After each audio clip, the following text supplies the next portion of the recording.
আমাদের অফিসের অ্যানিভার্সারি ভিডিওটা আই হোপ সবাই দেখেছেন। কেউ যদি মিস করে যেয়ে থাকেন কাইন্ডলি প্লিজ চেক করে দেখে আসবেন। একটা সুন্দর দিনের পিছনে ঠিক কতগুলো মানুষের কষ্ট এবং কতগুলো মানুষের ক্রিয়েটিভিটি কাজ করে সেটারই স্টোরি আজকে আপনাদের সাথে আমি শেয়ার করব। আমাদের অ্যানিভার্সারিতে যে কেকটা আমরা এনেছিলাম সেই কেকটা ছিল 8 পাউন্ডের এবং কেকটা কিন্তু বাইরে থেকে কিনে আনা হয়েছিল না, ওটা সম্পূর্ণ হোমমেড ছিল। আমরা সবাই মিলে কাজের ফাঁকে ফাঁকে যে যখন টাইম পাচ্ছিলাম তখন এসে বেলুন ফুলিয়ে যাচ্ছিলাম এবং অনেক বেলুন ছিল।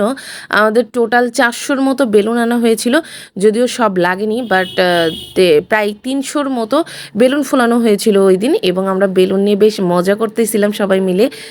আসলে আমাদের খুব খুশির একটা দিন, যেহেতু এটা হচ্ছে কি আমাদের প্রোগ্রামের আগের দিন ছিল এবং কেকটার পিছনে সম্পূর্ণ কষ্টটা তানজিদা আপু এবং শারমিন আপু করেছিল। এই দুইটা মানুষ যদি না থাকতো আমরা এত সুন্দর এবং এত টেস্টি একটা কেক পেতাম না। ডেকোরেশনের পেছনে এবং অন্যান্য কাজ করার পিছনে আমার অন্য সব কলিগরাই সমান এফোর্ট দিয়েছিল এবং সবাই মিলে আমরা এক হয়ে কাজ করেছিলাম বিধায় অনেক দ্রুত এবং সুন্দরভাবে আমাদের কাজটা হয়ে গিয়েছিল।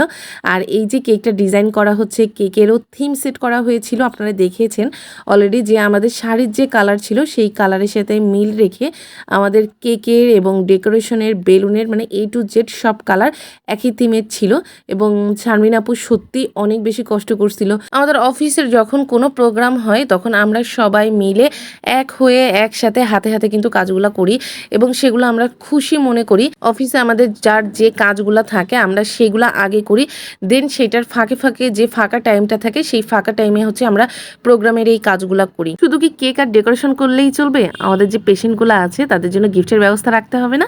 তাদের জন্যও কিন্তু আমাদের গিফটের ব্যবস্থা ছিল। ওই দিন যারা যারা এসেছিলেন তারা তাদের গিফট নিয়ে গেছেন, আর যারা আসতে পারেননি তারা এখন যে টাইমে আসছেন আমরা সেই টাইমে তাদের গিফটটা দিয়ে দিচ্ছি। আর এইভাবে করে আমরা আমাদের ডেকোরেশনগুলো করেছিলাম এবং বেশ রাত হয়ে গেছিল ওই দিন আমাদের বাসায় আসতে। এভাবে সবাই মিলে আমরা সুন্দর একটা ডেকোরেশন করে ফেলেছিলাম এবং নেক্সট ভিডিও দেখার জন্য অবশ্যই ওয়েট করতে হবে। নেক্সট কিন্তু ঈদের ভিডিও আসবে। আজকের মতো আল্লাহ হাফিজ।